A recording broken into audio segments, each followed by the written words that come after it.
I suffered lower back pain for over 3 years before I finally figured out what was going on and was able to alleviate it. I wanted to make this video as I've had a lot of friends over the years who have complained of similar problems, and the exercises I'll discuss in this video have also helped them to get rid of their lower back pain too. In this video, I'll go through my symptoms, my thought processes, the cause of the pain, and then also the solutions. The cause may surprise you. If I can help just one person with this video, it'll be a success, as it was such a relief for me to get rid of the pain. Now if it flares up again, I know exactly how to solve it and what exercises to do, so it doesn't worry me.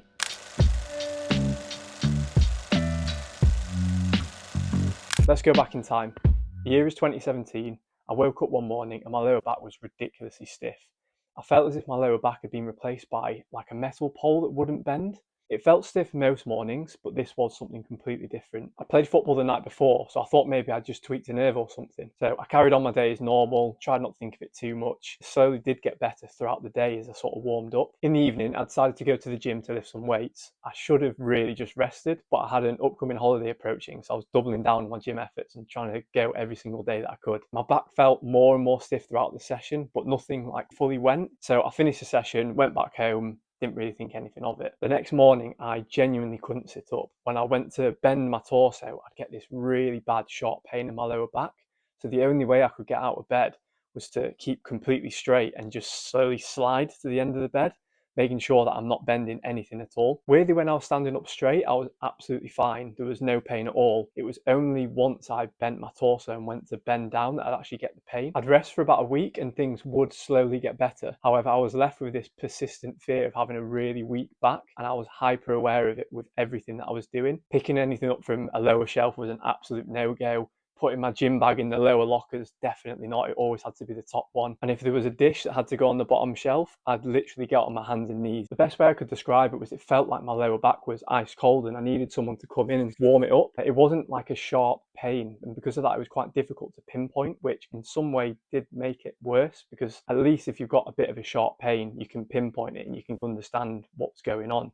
Whereas with this, it was just a general area that felt weak and felt really cold. I'd spent hours and hours trying to research the problem and potential solutions, but the only thing that would come up would be either like a bulged disc or just a strength flexibility problem specifically to the lower back. And reading further into it, reading into bulged discs, it sounded very intense and very painful. And I didn't think it was that, because there wasn't an exact moment where my back went. It just happened over time. My problem was it felt more like a dull ache and tightness rather than any sharp pains. So I just assumed it was a strength problem. And over the next 4 years, I thought the main problem was because I had a really weak back and tight hamstrings, partly because I also trained a little bit too much upper body and not enough lower body in my early days of going to the gym. So I incorporated a lot of lower back strengthening into my gym routines, as well as regular hamstring stretching, which felt great whilst I was doing it, but the next day it would be exactly the same, if not slightly worse, and it'd be back to the weak, cold feeling in my lower back. Strangely, the thing that gave me the most relief from the lower back pain was when I hung from a pull-up bar and let my hips drop and my spine decompress. It was painful, but it was like a really satisfying pain, a little bit like the pain you get when you stretch your quads after a leg day. Throughout this period, I would also have moments where my lower back would just fully go and I wouldn't be able to bend at all for a week. It happened mostly when I was squatting or deadlifting. I'd be like halfway through a set and it would just suddenly go. One time I remember actually completing a deadlifting set and I went to put the bar down, and as I put the bar down it went, which was incredibly frustrating at the time. And to be honest, it was just so demoralizing because I'd spent so much time recovering and trying to strengthen my back in between these things happening. And I felt like I'd made so much progress only to be back at square one each time it happened again. Over time, I started to develop a sciatic ache. It wasn't quite a pain, but it was a very dull ache that would go down my right leg and right up to the top. And it was particularly bad when I first woke up in the morning. I remember going on a night out once and being genuinely scared of anyone bumping into me dancing.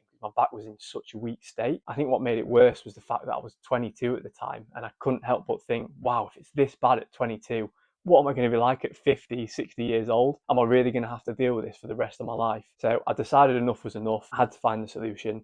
And in January 2020, just before COVID, I booked in appointments for multiple physios, all of which came back giving me back strengthening exercises, which I was already doing, and also one then recommended me getting an x-ray to check bulge discs, which I suspected after the research that I'd done. I did the x-ray and it came back all clear, which is such a weird feeling because obviously you're glad that it's nothing super serious, but it still leaves you in the unknown. It still left me completely oblivious to actually what was going on, which again is super demoralizing. And then the day came. After trying numerous private physios, I noticed that my local GP had a dedicated physio space. So I booked in there and turned up pretty much just expecting to go through the motions at this point. Used to get really excited about these meetings, the hope of something getting fixed. That had since diminished with each time that I visited the physio. Anyway, the guy listened to the story I've just told you, and he got me to do a series of exercises as tests. He then looked at me and said, "You haven't got a back problem."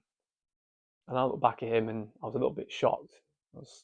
What do you mean? To which he said, "You've got a glute, ab, and hip flexor problem." And I didn't really know what to think.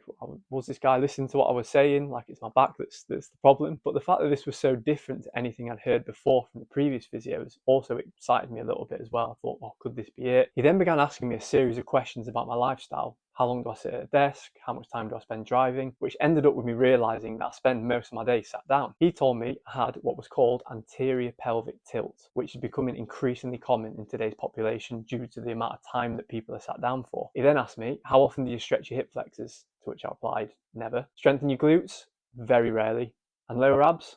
Also very rarely. Basically what happens when we sit for long periods of time is that the glutes get very weak and the hip flexors get very tight as they're always in a shortened state with the knees raised. This causes the whole of the pelvis to shift forward into an anterior tilt, and because of the way the attachments are on the pelvis, the back muscles get really short and tight and the hamstrings massively stretch. Suddenly, after he explained all this to me, it made so much sense. The reason my back always felt like it was going to go was because it was so tight that any movement of the pelvis probably caused minor tears in the back muscle, which then put me out of action for a good couple of weeks. My hamstring discomfort and sciatic pain wasn't because my hamstrings were short and tight, it was the complete opposite.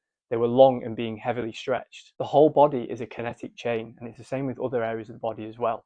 Just because you have a pain in a particular area, which in my case was my lower back, doesn't necessarily mean that that is the problem area. For example, knee pain might be because you've got hip or ankle instability, whereas it's very easy to think, oh, if I've got knee pain, the problem must be the knee. But sometimes it's above the joint or below the joint that's actually the problem. This also then made me think and be able to explain all the other symptoms I'd had over my 3-year journey. I was driving quite a lot in this period due to changes in jobs and location. The pain would always be a lot worse after long periods of sitting down or driving, which now makes complete sense. And it also made sense why hanging from a pull-up bar felt so good. I was temporarily stretching my lower back muscles, which were tight for 99% of my day. However, this was just a temporary fix as it wasn't addressing the root cause of the problem, which was weak glutes and tight hip flexors. So the next question was, how do I address this? What do I need to do to fix it? Previously, I was strengthening my back and stretching my hamstrings, which is probably two of the worst things that I could have been doing, as my back was already too tight and my hamstrings were already too elongated. What I needed to do was address the root cause of the problem by putting my pelvis into more of a posterior pelvic tilt. So the first thing you need to do is understand what the posterior pelvic tilt actually feels like. It's super important that you do this so you can keep the feeling in mind when you're going through each of these exercises. So I laid down with my back against the floor and started moving my pelvis, initially going into an anterior pelvic tilt and then squeezing my glutes to try and straighten my pelvis so my lower back was flat against the floor. The first time I did this, I felt so much relief. It was a very similar feeling to hanging from the pull-up bar. But once you get used to the feeling of the posterior pelvic tilt, there are 3 key things that you need to do. Firstly, is to strengthen your glutes. My absolute go-to exercise here is the bodyweight glute bridge. When you do these, you strengthen your glutes, but you're also stretching your hip flexors at the same time. So you're almost killing 2 birds with 1 stone. Make sure you're just using your glutes here and you aren't arching your lower back.